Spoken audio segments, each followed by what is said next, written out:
welcome to the Code Life podcast with me, Carl Beach, and my great mate, Nathan Blackerby. Hello, mate. Christmas Eve, 1971. A 17-year-old student born in Peru to German parents is firmly strapped into her aircraft seat next to her mother. It's a short hop from Lima to Pucallpa and should only take an hour. But Julianne Kopech's journey is going to take a lot longer than that. The aircraft is a Lockheed Electra turboprop, cruising at 10,000 feet. When she'd first seen it back on the ground, Julianne had thought it looked awesome. She didn't know that it was designed principally for flying over desert landscapes, or that it was totally unsuited for taking on the turbulent mountain air above the Andes. And little did she know the aircraft was about to fly into the eye of a storm. That's not sounding good, mate. From True Grit by Bear Grylls. I don't like flying. In general. Get ready for this. Back to the book. The overhead lockers suddenly drop open, luggage tumbles, food scatters everywhere, everyone's screaming. Julianne Kopech tries to stay calm, so does her mother. She tries to reassure Julianne, to tell her everything will be alright. But it won't be alright. A searing white light blinds Julianne. Something happened to the right hand wing. A lightning strike. It's impossible to say. There's a sickening jerk. The front of the plane tips downwards. The screaming gets worse. But it's dwarfed by the deafening roar of the engines as the stricken aircraft plummets faster and faster towards the ground. Julianne hears her mother speak among the screaming of both engines and humans. It is a quiet acknowledgement that death is approaching. The plane breaks up around her. In the air. And suddenly, Julianne Kopech realises that she is not surrounded by other passengers anymore, or even by the plane itself. She can no longer hear either the screams or the engines. All she can hear is the immense roar of the wind in her ears.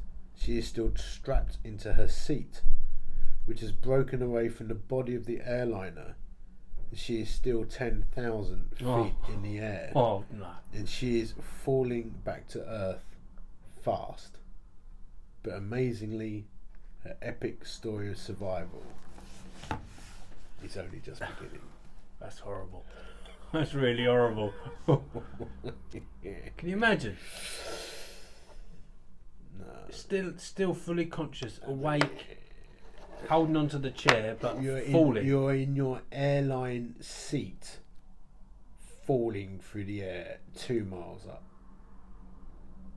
2 miles up. A minute ago, you were sitting, stretching out. Having your latte. Yeah. Pack of Maltesers. And then bang. Bang. You're in the chair still, giving it. And your mum and dad's gone. Your mum's gone. So she's on her own now in the chair. She's falling through the sky, 10,000 feet. Back to the book. Julianne Kopech would later recall how the seatbelt strapping her to the seat dug tightly into her guts, pushing the air from her lungs as she fell. There was no time to feel scared. She slipped in and out of reality. During a moment of consciousness, she sensed that she was upside down and spinning fast, drilling her way through the empty air as the jungle canopy below span up to meet her. Then darkness, and she blacked out again. Now this next bit is it's a freak. She awoke to find herself lying on the rainforest floor. The plane seat was on top of her, but she was no longer strapped in. She looked at her watch, 9 in the morning. She tried to stand, dizziness. She collapsed to the jungle floor. Her collarbone felt strange. She touched it, broken. The two ends of the brake were pushing upwards, but mercifully they hadn't punctured the skin. There was a deep cut on her left leg. Strangely, it wasn't bleeding. She felt lethargic with concussion, lost her glasses, so it was difficult for her to see clearly.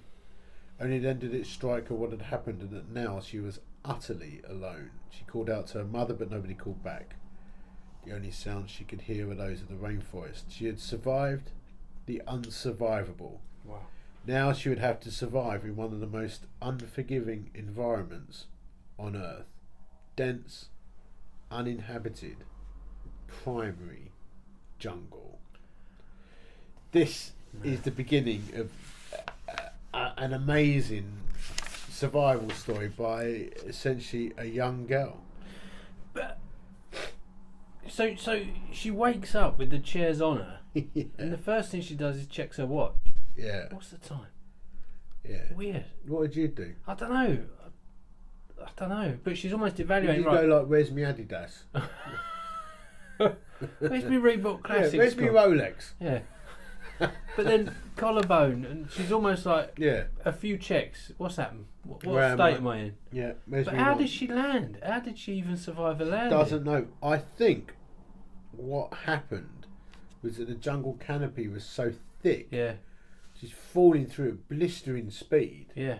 Terminal velocity probably. Yeah. And she just smashes Slowed her her forward. down. She comes through the canopy unscathed apart from a broken collarbone. So do you reckon it might have been she was falling backwards, the chair took the initial impact Yeah. and turned her and then just fell on her? Quite remarkable. Oh man, that is unreal. Well, you wait to see what comes next. Oh. Back to the book. She realised she was only wearing one shoe. The other must have come off as she fell from the sky. In her previous visits to the jungle, she'd always worn rubber boots to protect herself from snake bites. Excuse me. Venomous snakes or spiders could be lying anywhere, camouflaged for invisibility, but guaranteed to strike if disturbed. One covered foot was better than none, she figured.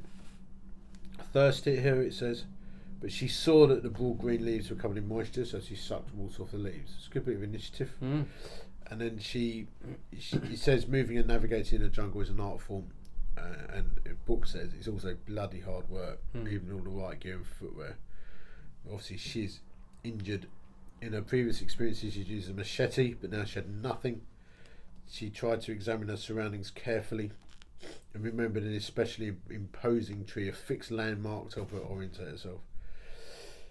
She had nothing, no. She found a tin of boiled sweets that had landed in vicinity of her. Hardly what she was hoping for, but it was a sustenance of sorts. And this is interesting. She remembered a piece of survival advice her father had given her. If you get lost in the jungle, find running water and follow it.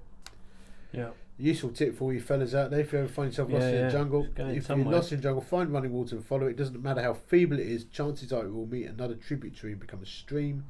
Then that stream will meet another stream, become a small river. When you find a river, you've found a good chance of finding people. So she's starting, she's a massive trauma. It's an interesting lesson here. Excuse me, I've got a bit of man flu. Yeah. It's an interesting lesson here about keeping your head in the face of extreme trauma and shock. So she's now fighting to survive. Back to the book. Lost in the jungle, humans need to be aware that they're not the only ones searching for water and food. Every other animal and plant is doing the same. So while a stream can be a tool for survival, it can be a magnet for danger. She passed a bird-eating spider, the second biggest spider in the world, with venomous fangs that can easily puncture human skin. She eased her way past it. She heard the ominous slow flapping of wings, longer and louder than any other bird. With a sick feeling in her gut, she knew that she was listening to a king vulture.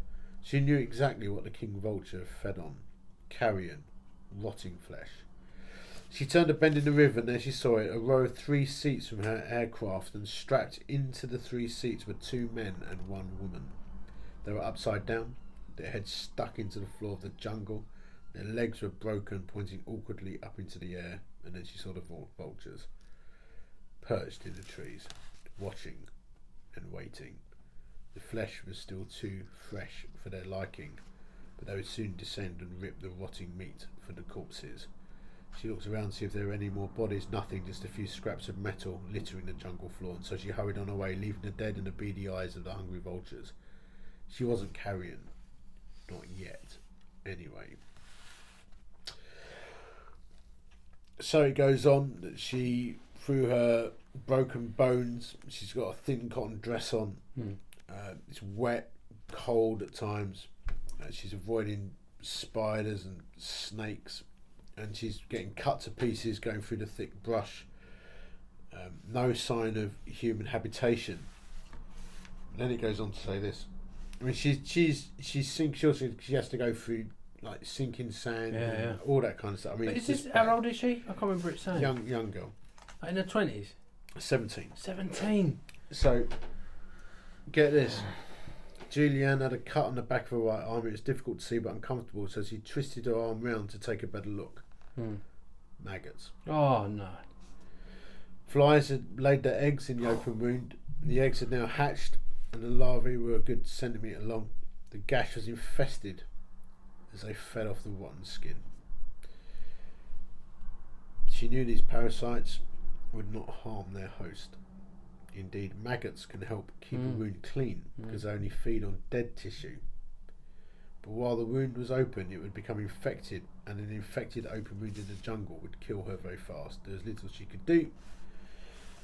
So she left the crawling maggots where they were and lowered herself once more into the Prana and Alligator River and continued on her baby swim and cut a lot out. But she basically at one point finds herself swimming amongst crocodiles and alligators or caimans, it says here, poisonous frogs. 10 days later, she's basically in and out of consciousness. And totally confused. She's hallucinating, but she sees a small boat, and it says she dragged her broken, bleeding body towards it. There were footsteps leading from the boat up the bank. She crawled after them. It took her hours to cover 100 yards. Hours to cover 100 yards. But she found a simple shelter, canister of petrol there. She discovers a tarpaulin.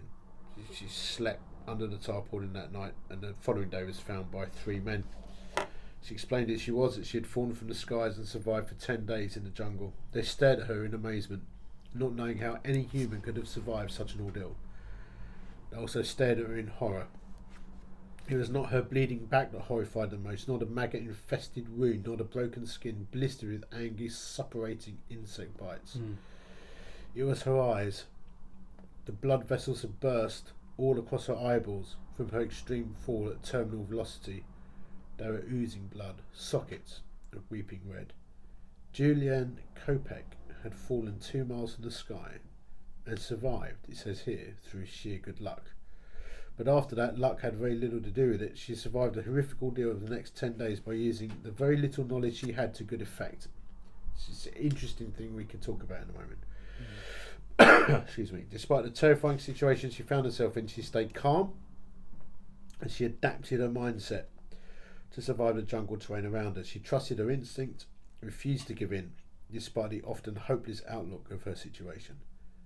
How many people in Julianne's situation would have panicked? But Julianne knew that panic was to die. She kept her cool, she kept moving, she ignored the pain, she stuck to her plan, and ultimately it was that indomitable survivor spirit that saved her life.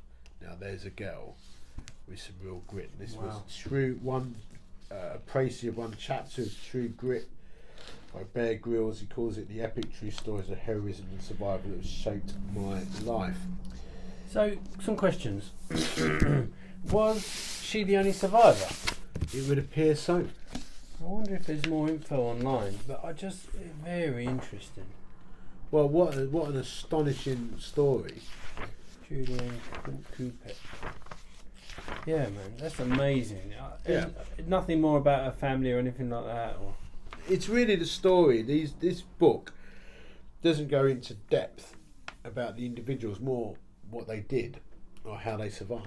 And I think the reason I felt particularly drawn to this. Hey, she's a 17-year-old kid. She keeps her head. She doesn't flap. She drills into what little knowledge she can draw out from her mind and applies it, and she doesn't just fight to survive. She actually does survive. You know, she fights pain, discomfort, insect attacks, dangerous animals, poisonous snakes. You know, she drinks water where she can find it. She tries to find. She follows the river. to find people. It's quite an astonishing thing. I mean, you know, you can't quantify falling out of the sky and surviving. No. But what you can quantify is when you find yourself in that situation where the chips are down and everything's bad, are you a fella who flaps, or do you stay calm and apply the knowledge that you got to fight your way out of the corner? What kind of a fellow are you? And that's a big question. So I think a lot of men panic and flap. Yeah, when definitely. the chips are down. Yeah. When things are going Pete's on.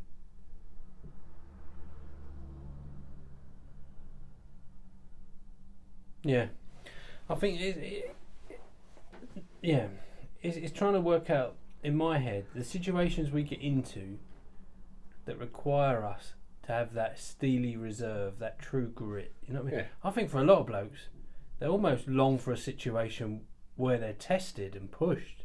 Do you know what I mean? Yeah. Like, I know a lot of blokes that into their martial arts and stuff, and they long for a moment to be pushed or to See, I think I dig get deep. that. But I think the most painful situations to endure in are those long, drawn out, protracted things where your controls are taken away from you. Yeah. See, her controls are taken away. Mm. She's got nothing. She's got a tin of sweets, one shoe. Mm. I mean, she's stuffed. Mm. And I think it's when you're in those work situations or home situations where the apparent controls are gone. You could be facing a redundancy. Yeah. You've got to make a whole bunch of people, Yeah. you know, redundant. Your wife's cheated on you, or you know, your girlfriend has broken up with you, or something like that, Or an ailment or a long-standing pain that's just in your body. a bad medical diagnosis, or a whole bunch of people you know where your friends aren't anymore, and it's all pear-shaped. You know, how do you respond as a man of God in those situations? Now, she had a little bit of jungle knowledge. Clearly, that was a thing. Yeah. We got a word of God, haven't we? We have, mate. Which is our manual for living. For all matters of life and death. Yeah. But that's important. That example. I remember going into a prison in Brazil, and I immediately felt unarmed and vulnerable. Yeah. Instantly, and I remember thinking to myself, I need to go to somewhere in the Bible to give me some courage, to give me a bit of breathing space, bit of like just to gather me foot, and I couldn't find anything. Really? And I felt the Holy Spirit say, you're not coming to me and looking in my word as a regular pattern in your life. So when the heat's on, you're not equipped. Interesting. Yeah. That's very interesting. Yeah. And in our church, Andy Kind, comedian and evangelist, funny bloke, funny guy. He was asking our 18 to 30s group about their Bible reading habits. Yeah. And for the most part, not everyone, but for the most part, people were saying, I really struggle to read my Bible. But I find the more you drill yourself in it, when the chips are down, and that's what I'm saying. Facing redundancy, you go into an autopilot response with it. Yeah, your mind pulls stuff out that you've read or thought on, or in those moments of crisis. Yeah, definitely, mate. But what stops us from being a flapper? You know, you meet some blokes, they're flappers, aren't they? Flap at the slightest thing. What is it that helps a man stay calm for a long period of time when it's tough? Well, we've looked at this before. I think we can talk about preparation in the mind and physically and spiritually. The disciplines. We've talked about hard routine. We've talked about callousing the mind over a long, like endurance events that we've done, where you have to callous the mind and not give in. You say, I'm not leaving this point till it's done. But everyone's got their resilience level. Right? Yeah, definitely. But that's where how do you extend that? That's where I think you don't do it on your own, because when you feel like you're reaching that point of I can't go on, you got a mate who says you can. Yeah. We'll do it together. I think. Yeah. She was on her own. She was on her own. Having survived falling for 2 miles. I mean, that is mad. Like, the injuries alone. Yeah. I'd have to stop, look at the maggots, gather myself. I would say there are times when you do find yourself standing alone. Yeah. As a leader, certainly. There are times, I mean, I've experienced it Yeah. a couple of times when you everyone else is falling apart around you. And you stand alone as the leader. Yeah, you got to hold that ground. That's not an easy thing to do, but I think that then pivots and anchors from your relationship with God, your personal relationship with God. And you've said this before, you win the big battles when the small things are in control, and Correct. and you've got the little victories Yeah. that no one sees. Yeah. You know, The you big battles are fought in the small places, Yeah. the small hidden places. Yeah. No one's so your integrity online's secure. Yeah. Your giving's, you're generous. There's no one in your heart you're unforgiving towards, or and the little things that no one sees. And then when the public battles happen, and you manage to keep your cool. And what about the idea of guys? I think there's guys out there with the wound with the maggots in. I think there's blokes out there wounded by church. You leave the maggots in there, don't you? Because they keep the dead flesh. They keep eating, but ultimately they'd eat the good flesh too, wouldn't they? Oh, yeah, Dirty maggots. Or would they just drop off when? I think they just gorge themselves on your dead flesh, cut it back, and then drop off. So for blokes carrying a wound, Yeah, because they're out there, aren't they? get yourself some maggots. Go down the bait shop. Get yourself a tub of. Yeah, mate, you got a tub of maggots? Yes, mate. Give me a tub of them pinkies. What are you fishing for? Oh no, Nothing, mate. I'm not Got a fishing. couple of spiritual wounds. Need some maggots. I'm gonna rub some maggots on some wounds. Well, there are Good advice. blokes. Good advice. Code Life podcast. Yeah. There are blokes clearly walking around with open wounds. Yeah. And we come across this a lot. You can see it in people's faces. Yeah, you can. You see it in their posts online. You do. You see it in the way they react under pressure. Yeah. Yeah. Little it's- chips in the character Yeah. where they've not dealt with stuff. I see blokes sulking, having hissy fits, flapping, panicking, not putting their trust in God. Yeah, mate, I think the root of this, and for me anyway, it was an image and a concept of God that I had, or Jesus that I had in my head, that needed expanding. Yeah. I remember reading this email by a guy, and he said the cross is a potent exchange, that we don't realise just how much it does. And he said there's lots of blokes that are angry, and he said you can take your anger and hatred to Jesus as well, Yeah. and you deal with it. Yeah. And I think a lot of guys hold on to that stuff because approaching Jesus and the cross, it's always felt like quite a reverent thing. You know what I mean? Like you go with a little sin basket, and then you sort of back away without looking up, and it's all very solemn and reverent. But you can go to Christ with like the peaks of your emotion, can't you? You can take him everything. I think there's another thing in there where we don't like giving things to Christ because we lose control. Yeah. I can't fight back. I can't. Yeah. I've got to go God's way on this. Yeah. It takes a lot of guts to give it over, don't you think? Yeah. Especially when it's your name or something about you and you're misrepresented. Reputation or Yeah. your family. Or, Yeah.